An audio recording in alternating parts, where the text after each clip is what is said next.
My mother stood up at a family brunch and said it in front of everyone. "You're not wife material, sweetheart. That's just reality." 12 people. Mimosas on the table. And my mother decided that was the moment to announce I'd never keep a husband. She smiled when she said it, like she was doing me a favor. What she didn't know? I'd brought receipts. And lawyers. See, this wasn't the first time she'd tried to destroy my reputation. It wasn't even the worst. But it was the last. Because when someone spends months telling your family that your marriage is falling apart, that you're isolated and controlled, that you've abandoned everyone who ever loved you, you document it. And when you discover why they're doing it, you act. So yeah, I brought my husband to that brunch. Marcus, civil rights attorney. Partner at a firm that specializes in family law and defamation. And I brought his colleagues. And 3 binders. Where are you watching from and what time is it there? Drop it in the comments. And hit that like button. You're going to want to see where this goes. Let me back up 2 years. To the day she said it the first time. I graduated top 15% of my MBA class. I work in corporate strategy. By 30, I was pulling 6 figures and leading a team of 9. I met Marcus at a professional summit. He was keynoting a panel on workplace rights. We got coffee, then dinner. Then a year later, he proposed on a hiking trail in Vermont. My mom's reaction? Well, I hope he knows what he's getting into. That was it. No congratulations, no hug, just doubt. It had always been like that. When I got my first promotion, she said I was too busy for a real life. When I turned down her setup with a friend's son, she said I was picky to the point of delusion. When Marcus and I got engaged, she told my aunt I was playing house with a man who thinks he's better than us. I should have seen it coming. But I'm a problem solver. I kept thinking if I just explained things better, showed her how happy I was, she'd come around. So I started keeping records, texts, emails, voicemails. I had a folder on my laptop labeled Mom Just In Case. Call it paranoia. I call it preparation. Marcus comes from a family of lawyers. His dad's a retired judge. His sister handles appellate work. Sunday dinners at their house sound like a legal podcast. They taught me something early. If you don't document it, it didn't happen. So I documented everything. The wedding was small, beautiful. Marcus's vows made me cry. My mom spent the reception telling people I'd settled because my career left me no options. I thought marriage would change her mind. I was wrong. 6 months after the wedding, my mom called. Your brother needs help. He's starting a business. Needs $45,000. I took a breath. Mom, I can do $5,000. We can set up a payment plan for $5,000. You make 6 figures and you're offering $5,000? Her voice went cold. Your brother is family. This is what family does. I tried to explain. Marcus and I had just bought a house. We had student loans. $5,000 was not nothing. She cut me off. You've changed. That man has made you selfish. Then she hung up. 2 days later, my cousin forwarded me a screenshot. A family group chat I wasn't in. My mother had written, she refused to help her own brother. Too busy playing lawyer's wife. I don't even recognize her anymore. Then another message. Same chat. I'm worried about her. Marcus doesn't let her see friends. She's isolated. I think she's scared to leave. I stared at my phone. Isolated? I'd had brunch with college friends that week. I'd been on a girls' trip to Nashville the month before. I called my mom every Sunday, but she was telling everyone I was trapped. That's when I realized this wasn't about the money. It was about control. And if I didn't stop it, she was going to destroy my marriage from the outside in. Then my aunt called. She was crying. Honey, your mom says you never see anyone anymore. Are you safe? Do you need help? I felt the walls closing in. Over the next 2 weeks, 3 more relatives reached out. All of them worried. All of them asking the same questions. Are you okay? Is Marcus controlling? Do you need a place to stay? My mother had been running a whisper campaign for months. And I hadn't even known. She'd told my dad I was too proud to ask for help. She'd told my brother I'd cut everyone off. She'd even reached out to my ex-fiance's mother, someone I hadn't spoken to in 8 years. I felt like I was losing my mind. How do you prove you're happy? How do you prove a negative? I couldn't call a family meeting and say, look, I'm fine. That's exactly what someone in trouble would say. Marcus found me crying in our office. He sat down next to me. Let me help you. I showed him everything. The group chat. The messages. The calls from relatives. He didn't get angry. He got quiet. Then he said, "You have screenshots, right?" I did. Dates, metadata, timestamps. I had proof of every dinner, every trip, every coffee date. I had my call log showing I'd contacted her 26 times in 5 months. Marcus pulled up a notepad. "Okay, let's build the timeline." That's when I stopped crying and started planning. Marcus works with paralegals who can build timelines in their sleep. We pulled everything. Social media check-ins, event RSVPs, tagged photos, credit card statements showing restaurant visits with friends. Then we cross-referenced it with my mother's texts. The pattern was damning. June 14th. Mom texts my aunt. She never leaves the house anymore. June 14th. I'm tagged at a rooftop birthday party with 12 people. August 3rd. I haven't seen her in months. August 3rd, I called her twice. She didn't answer. September 9th. Marcus won't let her travel. September 9th. I'm on a girls' trip to Nashville. 4 days, 11 Instagram posts. We built a single-page infographic. Clean, professional. Timeline on the left. Her claims on the right. My proof in the middle. 14 social events. 26 calls initiated to her number. 4 weekend trips with college friends. All between June and November. At the bottom, one line. I think there's been a misunderstanding. I sent it to my aunt. She called 10 minutes later. "Oh my God, I'm so sorry."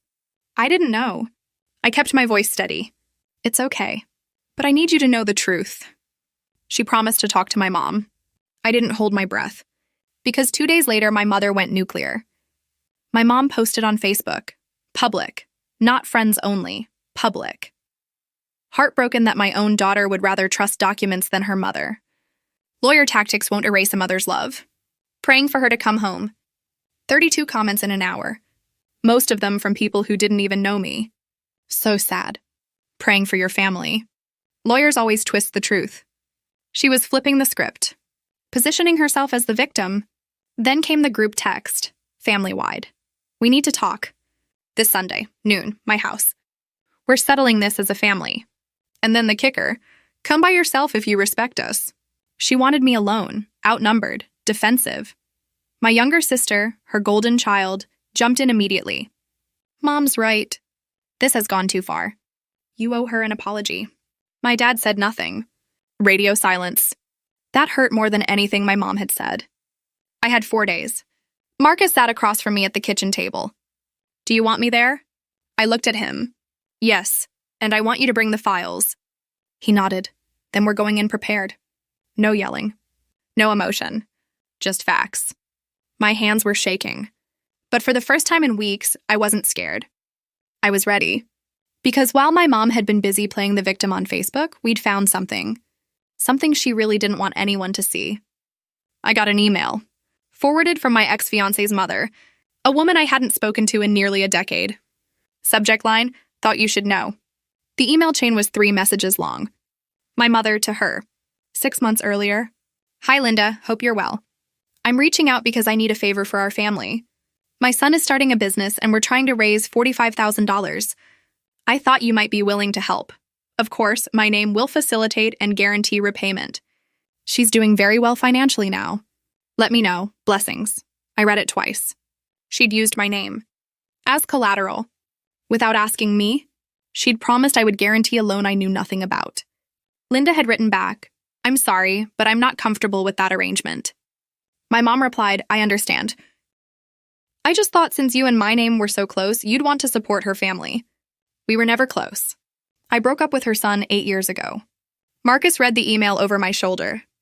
"She tried to borrow money using your name and reputation." I nodded. "And when it didn't work, she came to me. And when you said no, she tried to destroy my credibility so I couldn't fight back." The amount she'd asked for? $45,000. Exactly what she'd asked me for. Now I understood. This was never about my marriage. It was about her debts. Marcus made a call to a colleague who handles financial fraud cases. "Can you run a background check? Just credit. I need to see if she's listed anywhere she shouldn't be." I gave him my social security number and signed the authorization. 48 hours later, the report came back. And there it was. A credit card account I'd never opened. Opened April 14th. In my brother's business name. With me listed as a cosigner. I was on my honeymoon on April 14th. I never signed anything. The balance? $38,422. Maxed out. Marcus went very still. This is identity theft. I felt numb. My own mother had forged my name, opened a credit line, maxed it, and then tried to discredit me so I couldn't dispute it. If I looked unstable, isolated, controlled, cutting off family, then any fraud claim I made would look like retaliation. She was playing chess, and I'd been 3 moves behind. Until now. Marcus's voice was calm, professional. If you want to handle this privately, we offer her a settlement and a payment plan. If she refuses, we file a police report Monday morning and pursue civil damages. I looked at the credit report, at my forged signature, at the $38,000 in charges I never made. I wasn't angry anymore. I was done. We go Sunday. We show her everything, and we give her one chance. Marcus nodded. Then let's build the binders. Marcus brought home 2 associates from his firm. Both women, both sharp. One specializes in family law, the other in white-collar fraud. We sat in our dining room and built the case like a trial prep. 3 binders. Binder 1 for my mom. Tab 1, the social timeline. Tab 2, the email to Linda. Tab 3, the credit report with my forged signature highlighted in yellow. Binder 2 for my dad. A copy of everything, plus a 1-page letter I wrote explaining what I needed going forward. Binder 3 for the family to pass around. The proof. The pattern, the ask. We drafted a settlement offer. Retract all public statements within 72 hours. Enter a formal payment plan for the $38,000, managed by a third-party mediator. Cease all contact except written updates on the payment schedule. If she refused, we'd file a police report Monday morning, and a civil suit for damages, fraud, and defamation. Marcus looked at me. You don't have to do this in front of them. We can handle this through attorneys. I shook my head. She wanted a family meeting. She's getting one. I wrote one more document. A single-page statement to my family. It started with one line. I love you, but I will not be lied about anymore. Sunday morning, we got in the car. I held the binders in my lap. I'd never felt calmer. The dining room was full. My parents. My brother, my sister. 2 aunts. An uncle, my cousin. 8 people total. My mom stood at the head of the table when we walked in. She looked at Marcus. At the 2 women in business suits behind him. Her face went tight. I said, come alone. I set the binders on the table. You said we were settling this as a family, so I brought everything we need to settle it. She tried to recover. Tears in her eyes. Hand on her chest. I just want my daughter back. This man has turned you against everyone who loves you. I don't know who you are anymore. I opened the first binder, slid it in front of her. Mom, stop. She looked down. I walked them through it slowly, calmly. Tab 1. This is a timeline of my social activity from June to November. 14 events. 26 phone calls I made to you. 4 trips with friends. All documented. I turned to my aunt. You were told I was isolated. Here's the proof I wasn't. My aunt's face went pale. Tab 2. I flipped the page. An email you sent to Linda, my ex-fiance's mother, asking her for $45,000. You promised I would guarantee the loan. I never agreed to that. I didn't even know about it. My brother looked confused. What business loan? My mom's mouth opened, closed. It was a misunderstanding. Was it? I opened tab 3. This is a credit report. It shows a credit account opened in April, in brother's business name, with me listed as a cosigner. I looked at my brother. Did you ask me to cosign anything? He shook his head. No. I turned back to my mom. I was on my honeymoon in April. I never signed anything. The balance is $38,422. And my signature on the application is forged. Silence. One of Marcus's associates spoke. Her voice was calm, professional. Fraudulent use of another person's identity to open credit accounts is a federal crime. It carries a sentence of up to 15 years. My dad stood up. He looked at my mom. Is this true? She started crying. I was going to pay it back. I just needed time. I didn't want to worry anyone. Marcus slid a single sheet of paper across the table. This is a settlement offer. You have 72 hours to retract your public statements, agree to a payment plan managed by a third-party mediator, and cease all direct contact except written updates on payments. He paused. If you refuse, we file a police report and a civil suit Monday morning. My dad's voice was low. Sign it. My mom looked at him. Sign it. Her name. This is over. She signed. We left. I didn't look back. My mother posted a retraction 36 hours later. Brief, careful. I was mistaken about certain facts regarding my daughter's personal life. I apologize for any confusion. She deleted the original post. She entered a payment plan. 36 months. Managed by a neutral third-party mediator. Every payment documented. We haven't spoken directly in 18 months. The family split. My sister stopped talking to me. She still thinks I humiliated our mom. 2 of my cousins blocked me on everything. But my dad started going to therapy. He calls once a month. We talk about baseball in his garden. It's quiet. It's enough. My uncle, my mom's brother, reached out privately. He told me she'd borrowed money from him 2 years earlier and never paid it back.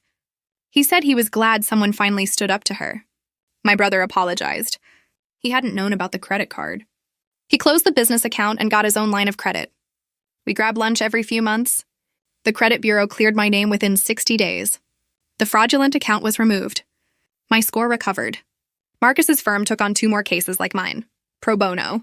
Adult children whose parents had stolen their identities. We won both. And I started something new. A quarterly workshop. Free, virtual. It's called Protect Your Name, Credit, Identity, and Family Boundaries. We teach young adults how to check their credit, freeze their reports, recognize financial abuse, and document everything. Last session had 214 people. I sleep well now. My mom's payments are on schedule. The mediator sends a report every quarter. I don't read them unless there's a missed payment. There hasn't been one. I don't hate her, but I don't owe her access to my peace either. Not even family gets that for free. Marcus and I just celebrated our 3rd anniversary. We hiked the same trail where he proposed. I didn't check my phone once. I'm not isolated. I'm not controlled. I'm not playing house. I'm just free. Here's what I learned. You can't control someone else's narrative, but you can protect your truth. Document everything. Not because you're paranoid, because you're prepared. And when someone tries to destroy your reputation to cover their own mess, you don't yell. You don't beg. You show the receipts. So here's my question for you. Have you ever had to prove yourself to family? Have you ever set a hard boundary with a parent and paid the price? Drop your story in the comments. I read everyone. And if this resonated, hit that subscribe button and turn on notifications. New story every week. Remember, this is a fictionalized dramatization for educational and entertainment purposes. It is not legal or financial advice. If you're experiencing identity theft or financial abuse, consult a licensed attorney or financial counselor in your area. Document everything. Protect your peace. And never apologize for defending your truth. Thanks for watching.